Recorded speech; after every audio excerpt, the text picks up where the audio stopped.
There's two types of causes I think for wildfires. The first is a natural wildfire, like the ones that we should have, the ones that we're used to, is lightning strikes, and I think that makes up a significant number of wildfire starts, especially along the Mogollon Rim in Arizona, and some higher elevation places like New Mexico and Colorado. So I think those are naturally started by lightning.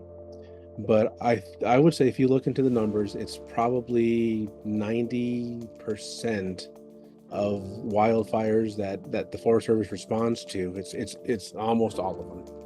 Most of those wildfires are started by humans.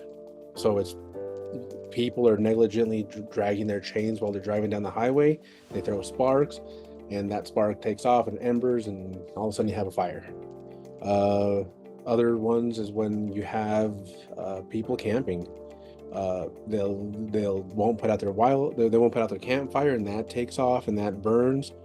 Or you have seen some instances of where people are target practicing, and they're shooting at the target, and somehow that sparks and that takes off. I think that's probably not a big start, but you have seen some of those. I think the vast majority are human started by negligently not putting out a campfire. So that's how they start. But why they get to how they get, in terms of size, because we've said fire is a natural part of the ecosystem. So we need fire. We need it to maintain the forest. And it'd be better if it was low intensity.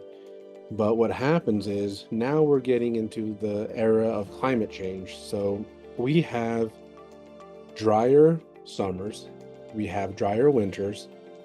Climate change isn't causing the wildfires, those are caused by the normal causes, but it's making them infinitely worse. And it's making those impacts infinitely worse. So now it takes more resources to put out those fires and to fight those fires than it used to, and it's making those seasons so much longer.